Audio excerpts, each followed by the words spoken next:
Freak out in Moonage Daydream. Oh, yeah. Don't. Hello, my name is Ray Salazar. This is Morning Real, a 3 to 4 minute or 100 minute or so podcast of films that I review of all genres, of all nationalities, whether it be a fiction, nonfiction. Here you have it. Now, I'm not a bloke or anything like that, but I do listen to music with artists from the UK, and they've brought a lot of interesting things that I just want to, touch up upon as far as music is concerned. And today, me and my guest today, my special guest, who is not only a fan of Sir Dave. Well, was David Bowie ever knighted?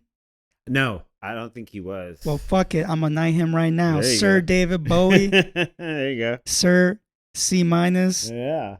Welcome to the podcast once again, man. Thank you for having me, man. And y'all know C minus is a world famous DJ and he loves Bowie. I do. He put me onto, well, he's not the only person who put me onto Bowie. I got to give that credit to Rocky Rivera, wherever you are. You put me, see, my friend Rocky in high school and coming into like college and shit, he put me into David Bowie. Nice. Yeah. He showed me the Moonage Daydream like concert, that whole fucking show. He showed it to me one time on like 360p video quality, but he showed it to me though. Nice. He's like, you gotta see this shit, dude. Nice. And I saw it. I'm like, who the fuck is that guitarist? And he's like, Mark Ronson. And I'm like, the fuck's he doing with this fruit over here, dude? That was my thinking back in the day. I mean, Mick Ronson, dude. Well, Mick Ronson. Yeah. I'm sorry, Mick Mark's Ronson. his son. See, I got it confused, man. Yeah, it's all good. Got it confused. Well, we're here to talk about Moonage Daydream documentary that was actually, you get the permission from the estate of David Bowie to make this, and I think that's great. I didn't actually know about it. I just went in there blind to watch the film, and I was unblinded. I was uncovered by this musical and colorful jizz of a man who people doubted his ass from the beginning. Absolutely. He went through so much, and he was one of the first kind of like people. He was one of the first like androgynous, he's one of the first androgynous personalities that ever came to forefront in rock, that I think, the way he wore his hair, the way, the colors he wore, what he wore, just the way he came out just as like this powerful, colorful alien of rock and roll was always like an alien indeed. And it's funny that you bring up androgyny, and there weren't really artists before him who were in that scale. I would say though, like, I mean, I could be wrong, right? Elvis was sort of there in some weird way. I don't know, man. He was kind of manly the whole time, dude. I mean, maybe at the end when he did like, the big belts and shit, because he was doing like swinging. Yeah, when he was doing all the karate. Maybe he did. But I don't know. I think Bowie was way pushing the mark, but at the same time, still being like him. Would you say Elvis did put an influence on Bowie as far as like theatrics in his shows and maybe even in his quote unquote persona? Yeah, even in his voice you can hear, I think. Yeah, I do think so. Yeah, there's a tone he does. It's very reminiscent of an Elvis thing. Yeah. There you go. Oh, okay. It's funny, we're talking about Bowie but not the movie. But this is about Bowie, dude. No, I mean the movie. When you look at Bowie, I mean, you look at Bowie, you look at his music, and it's always an experience. Yeah. Yeah, one of my favorite music videos is from the Aladdin Sane album, where it's just him in a white background and he's just singing. Is that the Life on Mars? Life on Mars. Life on Mars. Yeah, that's shit creeps me out. Yeah, I mean, but the colors on that, man. Can we just talk about that aqua blue suit and his red hair, the red lipstick, and everything that is so fucking rad about like Bowie? That was so like ahead of its time. But that color scheme, let me tell you, that color scheme is one of the most, to me, it's art in itself. You know what I mean? Him standing there and just lip syncing, or just singing the song in that video with just the blue suit and the, oh man, Yeah, I think to me that was a rather calm, explosive way to visually, put yourself out there. You know who did a good job with that? Brett Morgen, who wrote, directed, produced, and edited the film. Nice. The same Brett Morgen who did Montage of Heck, that Kurt Cobain documentary. Yeah. We got to do that one. Yeah, I haven't seen that one yet. Oh, you haven't seen that one? That one's pretty good too. Nah. You get to see him hold his daughter Bean while he's high on heroin and shit. Oh, that's crazy. That's a crazy sight to see. Yeah, I kind of stayed away from it when I was, because after being in the food camp for a minute, you know what I mean? I just kind of was like, I don't want to know about that. So I'm not ready.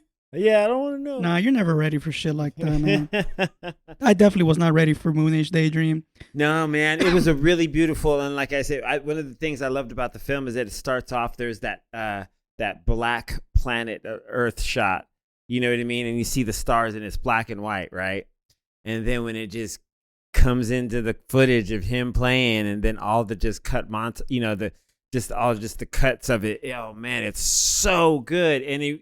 And all the quotes they use from all the different interviews and pieces that they've done with him, it just really kind of felt like you got to know him on a personal level through his performance. I mean, they would show you like the Ziggy stuff, and you're like, yo, this is like, man, he's electric. You know what I mean? Like, he really was a performer who was taking all the risks.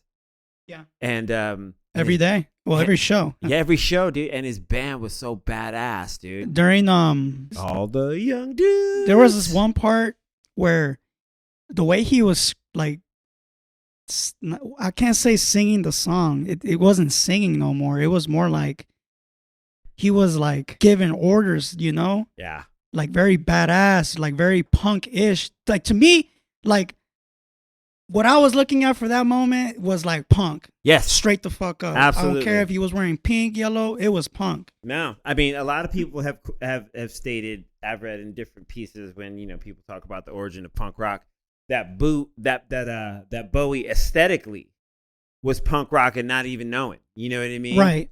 Like just the way he chose to wear his hair, the spiky red, you know what I mean? Like punk. He was, there, like as a precursor to right before the punk movement started, I think, dude, he was so ahead of his time on so many things. Speaking of the colors that you mentioned earlier, so I've seen some of those silent films that were shown in the film, and especially those silent films that had like a tint to it. Mm-hmm. And I thought that was very interesting because, like, I was just thinking to myself watching, I was like, man, like, are they showing me this because did he watch these films when he was a kid or some shit like that? Or when he was growing up? And, like, did those tints really, like, it's because, like, back in the days, their film was black and white. Simple as that. Yeah. Even though what we see around us, we perceive color. Mm-hmm. And I just wonder, like, does something open up in him? Like, what the fuck? I'm looking at color, even though it's like a shade of color, but it's color. Yeah. And it added something. It brought something out of that silent film. And maybe, I don't know, the artist in him, maybe if he wasn't an artist yet or what he was, boom, something happened. I don't know. Yeah. I mean, what would you think about that? Like, do you think those colors in those movies had an influence, or rather the movies themselves? I know it's a fucking loaded question, but I know, I would think probably a bit of both. I mean, that it really, really colors are going to attract you to the thing, right? Like visually, you're always, something has to get your attention.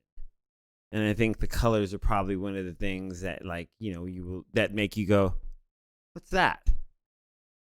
And then you pay attention to what's going on because you've already been aesthetically attracted to it. So I think, colors would have to have a bit. And obviously, like, I mean, what they're showing us is basically like the youth, I guess, of that time, or of his time rather. Yeah. Showing us the transition from silent film to Technicolor and then to like actual, color and shit. Yeah.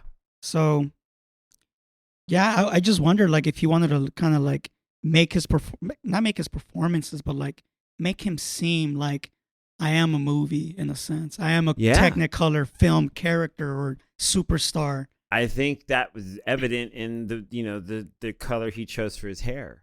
You know what I mean? He Red, just, right?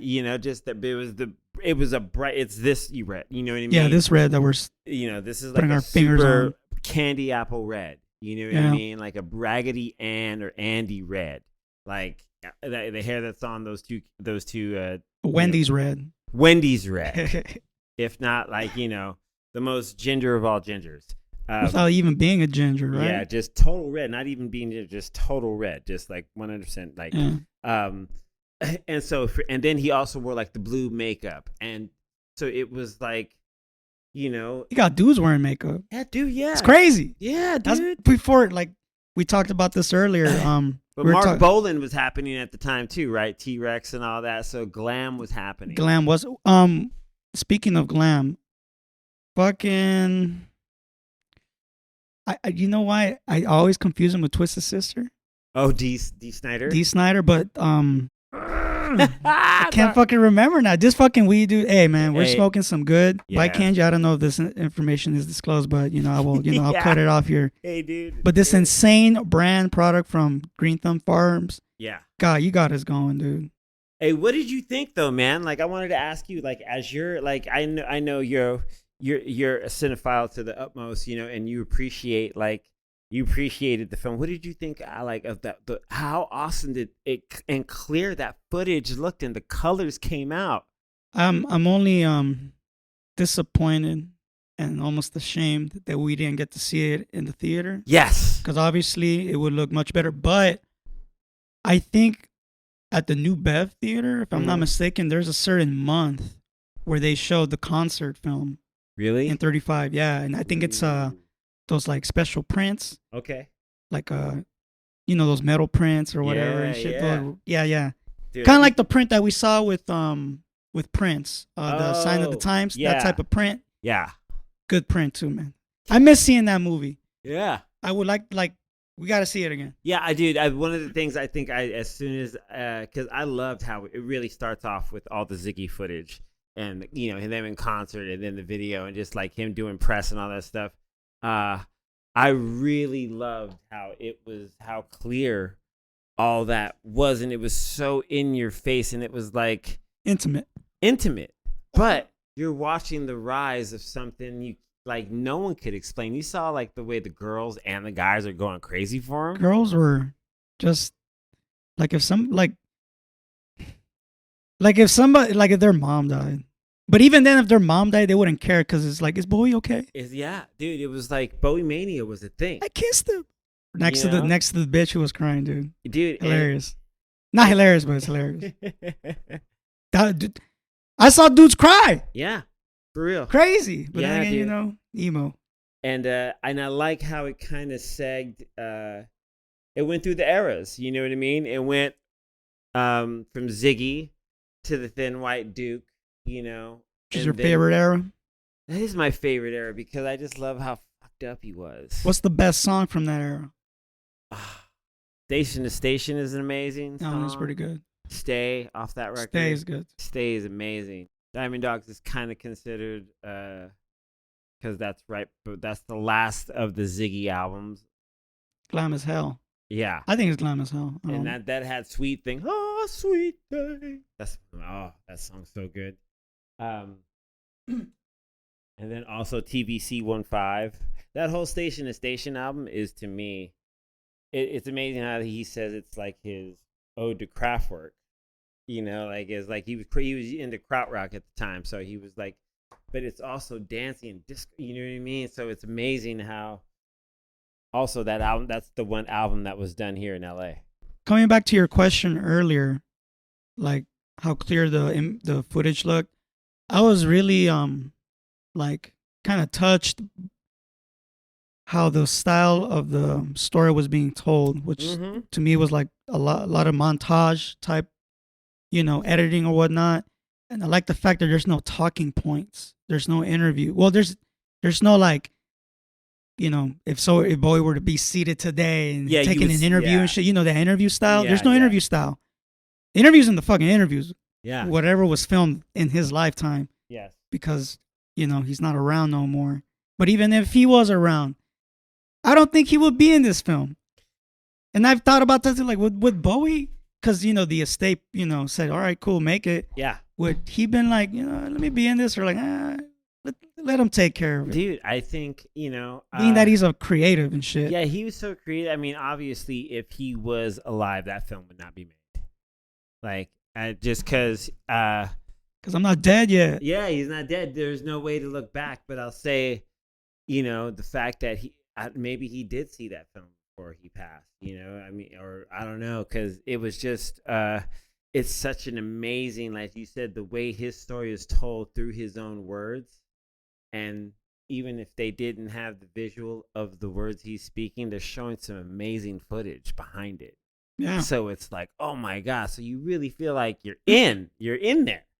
There's not one, really, like, there is not one piece of footage where I thought was unnecessary. No, not at all. I'm sure there's tons more. I'm sure there's Oh yeah. just days of footage, man. Like when they I just wonder where they got it all at, man. I mean, it's all he has control of all that. I bet you he was smart enough to, because when he got sober during the whole Berlin trilogy, I think you know, he was able to kind of get his business in order, you know what I mean? Like, so he was able to keep all the footage that was ever filmed, hopefully.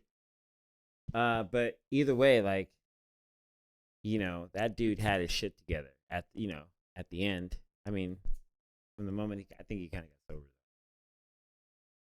So I think if he would have saw this film, he'd be like, that's an interesting way of my story. I think he'd be cool with it. Yeah. It showed a lot of I mean, the bits of him in the boat where he's just like reflecting, or he's just, you know, there in the moment. Yeah. And I thought some of that was really cool. You're seeing him. Older Bowie. Yeah. You're seeing a moment no one rarely got to see. And you can't say you were there, but you saw it. You know what I mean? But you felt like you were there because you're just like, holy shit, look at that dude. He's, you know, and you can tell the different eras, because the 80s are when he had his hair blonde.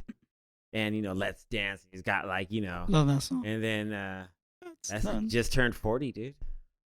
Let's Dance just turned 40. Damn, that's crazy, dude. Yeah, man. 1983.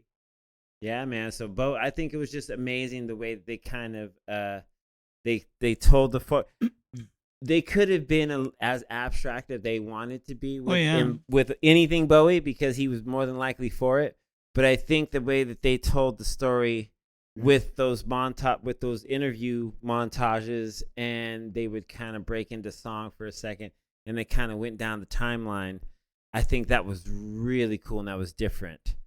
And yeah, it was cool.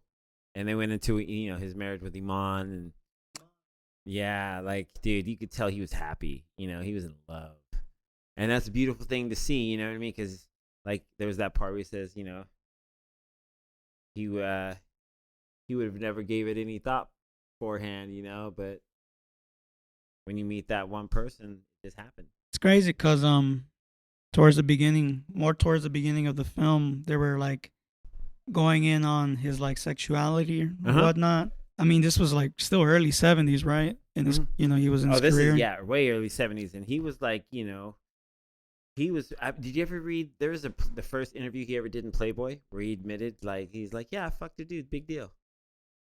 No, I have not, but I would like to read that now. Dude, that's one of the first that's questions. Pretty wild. They ask him, and he's like, yeah, I fucked. Well, it's not wild, but it's wild. I mean, I think it was at the time. That's wild as fuck. Maybe in 1970. You might as well admit I did murder. I did. I just assaulted this man. No, man. Like he talks about, I fucked a dude, big deal. Damn. Kudos to him. Yeah, dude. He was. I mean, that's badass. That's punk. He didn't give a fuck. Yeah, man. He didn't give a fuck. And that's a beautiful thing. And I think if, you know, or did the guy taking it? He just I forgot the interview. I have to. It's online, or you can even. No, I'll look for that Playboy interview. It's great. You got it, because he's like, I don't give a fuck. That's good, man. And what year was that? I think it might have been 74. Was it like a phase? Just like, you know, it's a phase. Well, for him, a bi-phase, like it's. I always think of, like, it's funny because I sort of think old-fashioned by saying this. Like, I always thought that, like, once you turn gay, you're gay for life. You know what I'm saying? You never go fucking. Well, yeah, you think that, I don't right? know. Well, no, but you would. I'm just no. asking The questions. thing is, you would think that, right? But the whole crazy thing of that is that even if, like, I thought that too, but like, there is the possibility of saying, I could do that, and then like, but I can go back over here. Be done with Be done And with be it. cool. Or maybe I might, and you go over here and be like, all right, oh, that was cool for like 5 years, and then you go back over here and be like, oh hell yeah, it's rad. I would think a lot of men would not be able to do that or handle that. Sex everything. Did you like the title? Yes, I thought the title was very. I loved how like I said, there's that black and white shot of the planet, our planet Earth, and then the stars.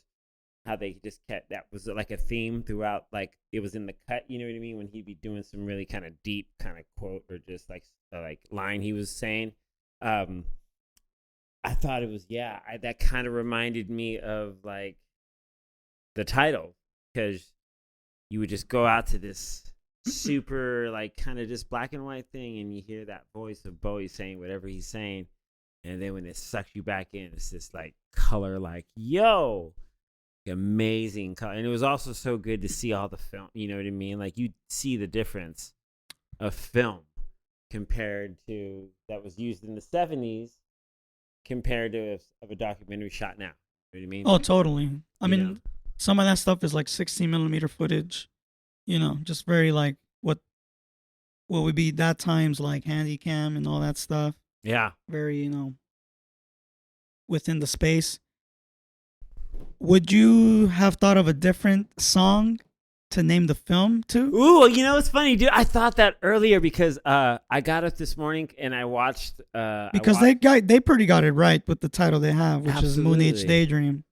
I mean, I think the other choice they could have used was I would have chosen Station to Station. That's pretty amazing. Starman would have been amazing too. Starman would have been nice, yeah. Is scary monsters and super creeps. You could have used. I fucked a dude. So what? That'd be the little subtitle. Yeah, that'd be that could have been the name of it. The parentheses one. Queen bitch. It could have been Queen bitch. Queen. If you'd have done Queen bitch. Oh, dude. I mean, because he was the icon, man. He was the dude. Like everybody, man or woman, wanted to be him. Were you informed? I know this is going out of the film now, and we'll end it there. His last album, you heard it, obviously. What, Black Star? Black Star. No, never haven't heard it. You haven't heard Black Star? No. I refuse to. What the Hey, okay, so you're not lying, right? I'm a huge fan of The Next Day. Damn. Next Day is an album I love. I love Next Day. The Next Day is like, that is an amazing like Bowie record while he's still present, and here, you know what I mean? And to me, I like, when I listen to Black Star, it's going to be a finite listen, you know what I mean? It's going to be, me finally acknowledging that that's the last recorded new music. Just like it took me forever to listen to Prince's last record. Oh, for real? I couldn't do it. I was like, dude, because then that's the last thing he did before, But yeah, now I'm ready to listen to Black Star now. My question would have been, would you have felt like you were informed by listening to that album about his death? Yeah, I mean, a lot of people obviously like, oh, there was clues and all that shit. Okay, let's just say there was. Yeah. Do you think? Well, I wonder if you'll pick up on those clues or pick up on something like, whoa, what the fuck? This guy's. His videos gave clues too. You know what I mean? When he was the old man dressed in that circular outfit that he wore back in his Ziggy days, that with the swirl, you know what I mean? So you're saying that this man or this creature or alien from the stars of Mars. Oh, that was gonna be my intro, dude. You know how they say men are from Mars, or women are from Mars, men are from Venus, women are from Mars. Yeah, some shit like. Well, this guy. No, anyways. Yeah, man. David Bowie, his last album, Black Star. yeah, I really hope you listen to it. I've never heard it. You know, I wouldn't know what to expect. But oh yeah, my question was this. So this guy literally used his impending doom on a music video, Yeah. like to like his advantage, I guess he of used. making art. Yeah, he was knew he was 'Cause that's like. fucking crazy. That's almost like a like a farewell Mm-hmm. video. Absolutely. That's crazy. Just like there's those photos of him in the suit in New York, like I think 4 days before he died. Like, Yeah. he looks amazing. Yeah, it looks great. Looks Great. Yeah. They were just like, yeah, I don't know. I think he wanted to leave clues. I think he was trying to leave clues the whole time. Especially next day he was. Not a lot of artists do that. Yeah. And I don't know if that's because like it's a morbid type of subject now. Yeah, Prince didn't have his shit together. He didn't have a will together, and he didn't have things to be like ready to go, like of like records that like they used to ask him all the time. Are you ever gonna put this out? And he'd be like, someone will at some point, but I won't. Because he Pretty much saying when I'm dead. Yeah. Who knows, and right? Bowie, he was enough to plan everything that we're gonna get from the time that he passed up until now, from all the different box sets. They're all stuff he planned. It's crazy. He's also been releasing these albums that were supposed to come out but didn't, like, in box sets on their own. And so, yeah, dude, he really like had his shit together. Such a crazy way. Dude, he's just one of the truest motherfuckers on the face of that ever was. Adding to that, before Lou Reed passed, he actually personally remastered like his whole solo records and all that stuff. And like when he had did that, they had announced it like maybe like a couple of months after he had passed away. So I'm just thinking like, wait, man, Bowie remastered? Lou Reed remastered. He remastered his records. Oh, cool. Like like a re-release and all that shit, remaster and shit. When they remaster them to do a new like deluxe edition. Yeah, you know how tired I was listening to 1994 Pink Floyd remastered CDs. Oh wow, disgusting compared to the remasters of like 10 years ago and shit. But yeah. So I just wonder, like, fuck, man, like, I guess when you're going out, I want to thank you, C- for joining me on this discussion of David Bowie and the film Moonage Daydream. Yes, sir. Thank you for having me. And it was a pleasure. Like, that movie is amazing. If you ever want to see someone, I was reading a couple reviews, and some people didn't get it. But a lot of people said it. Like one person in particular, it was boring. He said the next best thing to seeing Bowie live in person. Yeah, man, he's on the money with that statement, right? I think I was like, dude, I felt like I saw him live after watching it. You know what I mean? And it was amazing. And it was like when that person said, "Is the next best thing to seeing him live in person." I was like, excellent review. Yeah, he summed it up right there. It's a good line, man. Hell yeah, dude. And if any of you have ever wanted to dive in, you never had a chance to go into Bowie and just like figure out, because it's daunting, you don't know like where to start. Like, start with this movie, and then whatever live footage or whatever footage you see of him performing, that's the area you start with because you liked it. What a way to tell people how to get started on Bowie. Hey, it's a good way to get started on Bowie. Hey, just watch the film, and if you dig whatever you dig the most out of, seeing him play live or him, performing, start there. Or just listen to Jack FM, dude. 93.1 FM. I'm not sponsored by them, but hey, I listened to it. Dude, they put out a lot of Bowie on Jack FM. Nice. What can I say? Nice. Yeah, so I wish they would play more Suffragette City. Come on, Doc. Come on. Always. C-. Tell them your socials, where to find you, where to listen to your shit, where to see your shit. You can find me at C-Fan4 on all the social medias. That's CMINUSFAN number 4. DJC-.com. If you want to buy a hoodie or shirt or something, You catch me on B Real TV, Dr. Green Thumb Show. You catch me. I think I know we're gonna talk. We're gonna do some more in high fidelity. Definitely want to get back to that. I'm down. You know me, I'm down, dude. Me and Ray's been trying to kickstart my spark for it. Come on. And we're gonna do it. We're finally gonna do it. And High and Hungry as well. And yeah, just everyone, thank you so much for hanging out with us and spending this time with us, hearing us talk about the man, the myth, David Bowie. The man, the myth, David Bowie. Thank you, C. Thank you, Ray.